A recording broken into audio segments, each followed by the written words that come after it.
সাত শ্রেণীর ভূমি মালিকদের আর কোনোভাবে নামজারি করার ঝামেলার মধ্যে যেতে হবে না।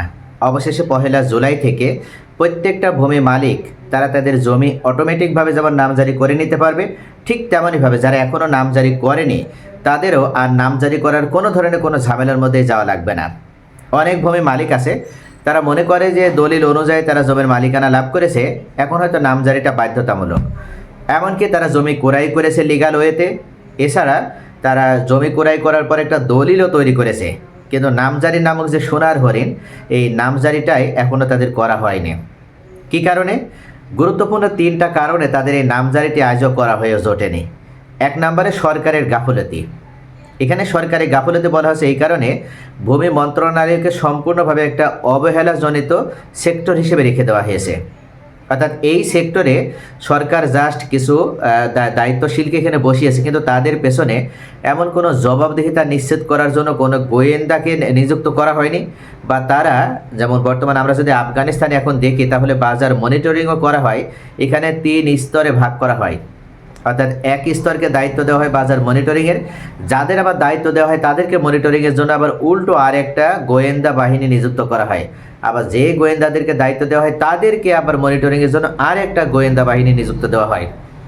অর্থাৎ এইভাবে মূলত স্বচ্ছতা নিয়ে আসা হয়েছে সেখানে, এবং যার কারণে আমরা দেখছি প্রত্যেকটা বিভাগে তারা ডেভেলপ করছে, অর্থাৎ ডে বাই ডে তারা ইনক্রিজ করছে, তাদের ইকোনমিকটা ক্রমেই কিন্তু আমরা দেখছি যে ইনক্রিজ হচ্ছে। আর বাংলাদেশে যেটা 55 বছর অতিবাহিত হয়ে যাচ্ছে আমাদের স্বাধীনতা পাওয়া, কোনো যুদ্ধ বিধ্বস্ত রাষ্ট্র আমাদের নয়, অর্থাৎ সেই স্বাধীন হয়েছি, অথচ এখনও পর্যন্ত আমরা এই সমস্ত সেক্টরটিকে এখনও পর্যন্ত ইনক্রিজ তো দূরে থাক, দুর্নীতি মুক্তই আমরা করতে পারিনি। ভূমি মালিকরা তারা জমি না ক্রয়ের পর নামজারি করবে, এই নামজারি নিয়েও তাদের ভিতরে চরম একটা ভয় আর আতঙ্ক কাজ করে। তো অবশেষে বাংলাদেশ সরকারের এই ব্যর্থতা বা গাফলতি, যারা পূর্বে ক্ষমতায় ছিল তারা মূলত এ ধরনের কোনো মনিটরিং করতে পারেনি, যে কারণে যারা যখন দায়িত্বে থেকেছে তারা একচেটিয়াভাবে দুর্নীতি করেছে এবং এটাকে ভোগের একটা সেক্টর হিসেবে ব্যবহার করেছে। তারা মনে করেছে যতটা পারা যায় লুটে পুটে খাও, কারোর কাছে জবাব দেওয়া লাগবে না। আর এই ভয় থেকে মূলত বাংলাদেশ ভূমি মালিক যারা, তারাও সাধারণত নামজারি করার জন্য আগ্রহ দেখায় না। দ্বিতীয় কারণ, সরকার নির্ধারিত যে ফিস, সেই সরকার নির্ধারিত ফিস 1170 টাকা, কিন্তু দেখা যায় যে 11,000 টাকা ব্যয় করেও 20,000 30,000 টাকা ব্যয় করেও একজন ভূমি মালিক তারা নামজারি করে নিতে পারছে না। তো এইভাবে ভূমি মালিকরা যেন আর কোনো ধরনের হয়রানির ভিতরে না পড়তে হয়, বা ভূমি মালিকদেরকে এত বিপুল পরিমাণে টাকা ব্যয় করে তাদের কাছে নামজারি করতে না হয়, সেজন্য মূলত তাদের দীর্ঘদিনের একটা চাওয়া ছিল যে বাংলাদেশে এমন সরকার ক্ষমতায় আসুক, তারা এমনভাবে দায়িত্ব পালন করুক, অর্থাৎ অন্তত এই ভূমি সেক্টরটিকে তারা দুর্নীতিমুক্ত সেক্টর হিসেবে গড়ে তুলুক, এভাবে সকলেই চেয়েছে।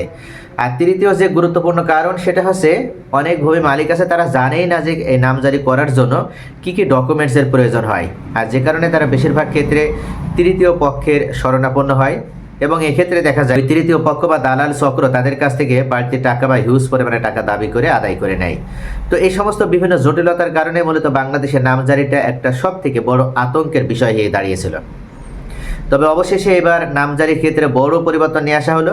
এখন থেকে 7 শ্রেণীর ভূমি মালিক যারা, তাদের আর নামজারি করার ক্ষেত্রে কোনো ধরনের কোনো নতুন করে এমন কোনো পদক্ষেপ নেওয়া লাগবে না যে দলিল হয়েছে আমাকে এখন নামজারি করতে হবে, এই ঝামেলার ভিতরে তাদের যাওয়া লাগবে না। 1 নম্বরে সাব কবলা দলিল অনুযায়ী যারা মালিকানা লাভ করবে।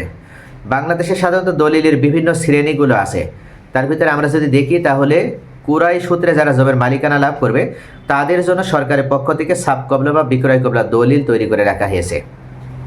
তো এই শ্রেণীটার মূল উদ্দেশ্য বা মূল যেটা কাজ, সেটা হচ্ছে যারা ক্রয় সূত্রে মালিকানা লাভ করবে আর যে ব্যক্তি বিক্রয় করবে তিনি এক প্রকার হলফনামা দেয়, তিনি বা তার পরবর্তী ওয়ারিশরা কখনো এই জমির মালিকানা দাবি করবে না, অর্থাৎ তিনি সজ্ঞানে কারো দ্বারা প্ররোচিত না হয়ে জমিটা বিক্রয় করছে। এভাবে মূলত একটা দলিল তৈরি করে দেওয়া হয়। আর যাকে দলিলটা দেওয়া হয় তিনিও যাচাই বাছাই করে নেন, যিনি জমিটা বিক্রয় করছেন তিনি কত নাম্বার খতিয়ান থেকে জমি বিক্রয় করছেন, কোন দাগের জমি বিক্রয় হচ্ছে, সেই দাগ থেকে কতটুকু বিক্রয় হচ্ছে, সেখানে হিস্সা আছে কতটুকু, ইন টোটালি সমস্ত বিষয়গুলো উল্লেখ থাকে। তো সব মিলিয়ে সাব কবলা দলিল অনুযায়ী যারা মালিকানা লাভ করবে তাদের আর নতুন করে নামজারি করার প্রয়োজন হবে না, অর্থাৎ যখন দলিল তৈরি হবে তখন অটোমেটিকভাবেই নামজারি হয়ে যাবে। দ্বিতীয় যেটা, সেটা হচ্ছে হেবা দলিল। হেবা দলিলটি আমরা জানি যে রক্ত সম্পর্কে 14টা শ্রেণীর ভিতরে হেবা হয়ে থাকে। তো এই রক্ত সম্পর্কে 14টা শ্রেণীর ভিতরে যখন হেবা হবে তখনও মূলত এই দলিলটা এখন রেজিস্ট্রেশন করতে হয়। তো হেবা দলিলটা যখন রেজিস্ট্রেশন হবে তখন অটোমেটিকভাবে অটোমেশন সিস্টেমের আওতায় হেবা দলিলের সাথে নামজারিটিও হয়ে যাবে। নতুন করে আবার দলিল আর আপনার নামজারির জন্য বাড়তি আপনার পেরেশানিতে পড়তে হবে না, বাড়তি টাকাও খরচ করা লাগবে না। তৃতীয় পর্যায়ে এওয়াজ বদল দলিল। এটা হচ্ছে বিনিময় দলিল। এক কথায় এওয়াজ বদল হচ্ছে আপনার একটা জমি আছে দূরবর্তী কোনো এলাকাতে, আর সেই এলাকার কারোর জমি আছে আপনার এলাকাতে। তো এই জমিটা আপনার জন্য চাষাবাদ করা সুবিধা, আর সেই জমিটা আপনার জমিটা তার জন্য চাষাবাদ করা সুবিধা। তো এইভাবে দুইজনের ভিতরে যদি কোনো এওয়াজ হয়ে থাকে, কোনো বিনিময় হয়ে থাকে, এটাই মূলত বিনিময় দলিল বা এওয়াজ বদল দলিল। এওয়াজ বদল দলিল এখন রেজিস্ট্রেশন করতে হয়। তাই এওয়াজ বদল দলিল রেজিস্ট্রেশন করার পর এটা নতুন করে নামজারি করার কোনো ঝামেলার মধ্যে যেতে হবে না। চতুর্থ পর্যায়ে বন্ধকি দলিল। বন্ধক নামার ক্ষেত্রেও সাধারণত দলিল করা হয়। এটা যদি নামজারি করে নিতে চাই কেউ, অটোমেটিকভাবে নামজারি করে নিতে পারবে। আর 5 নম্বরে আমরা যদি দেখি তাহলে ওসিয়ত নামা দলিল। পূর্বে ওসিয়ত জাস্ট মৌখিকভাবে বললেই হয়ে যেত, কার্যকর, কিন্তু এখন মৌখিকের আর কোনো স্বীকৃতি নেই, কারণ মানুষের এখন জবানের কোনো নিশ্চয়তা নেই। দেখা যাচ্ছে যে কোনো ব্যক্তি ওসিয়ত করে গেছে জীবিত থাকা অবস্থায়, সে মারা যাওয়ার পর তাদের ছেলেদের ভিতরে কোনো একজন হয়তো বলছে হ্যাঁ আমার পিতা ওসিয়ত করেছে আমরা দেব, কিন্তু অন্য আরেকজন বা একাধিকজন বলছে যে না আমরা জানিই না যে ওসিয়ত করেছে কিনা। ঠিক যেমন ভণ্ড সিনেমাতে হুমায়ুন ফরিদ, এটিএম শামসুজ্জামান ক্ষণে ক্ষণে চেহারা পাল্টাতো, অর্থাৎ ভণ্ডামের মাধ্যমে। এই ধরনের আমরা আচরণ এখন আমাদের সকলের ভিতরেই চলে এসেছে। কে নামাজি কে বেনামাজি এখন এটা নাই, মূলত মানুষ মিথ্যা বলার ক্ষেত্রে প্রতিযোগিতায় লিপ্ত হয়েছে। তো এই কারণেই এখন আর ওসিয়তনামা দলিল ছাড়া এটার কোনো গ্রহণযোগ্যতা নেই, আইনগতভাবে এটার কোনো ভিত্তিও নেই। এজন্য যারা ওসিয়তনামা করবে, ওসিয়তনামা কার্যকর করবে, তাদের অবশ্যই ওসিয়তনামা দলিল করে দিতে হবে। আর ওসিয়তনামা দলিলটা এখন আর নামজারি করার প্রয়োজনে, যিনি ওসিয়তনামা অনুযায়ী মালিকানা পাবে, যে ব্যক্তি ওসিয়ত করেছে তিনি মারা যাওয়ার পর তিনি অটোমেটিকভাবে ওই দলিল অনুযায়ী মালিকানা পেয়ে যাবে, জাস্ট অটোমেশন সিস্টেমে নামজারি হয়ে যাবে। পঞ্চম পর্যায়ে সবথেকে গুরুত্বপূর্ণ যে দলিল সেটা হচ্ছে বন্টননামা দলিল। এই বন্টননামা দলিলটা মূলত পারিবারিক আইনের ক্ষেত্রে সবথেকে গুরুত্বপূর্ণ, কেননা পারিবারিক সম্পত্তি আপনি যে বন্টননামা করেছেন, বাটোয়ারা করেছেন, এবং কে কোন দিকে ভাগাভাগির ভিত্তিতে, আপোষ মীমাংসার ভিত্তিতে, সমঝোতার ভিত্তিতে কে কতটুকু জমির মালিকানা বা কে কোন দিকে দখল নিয়েছেন, এটা নির্ভর করে মূলত এই বন্টননামার উপরে।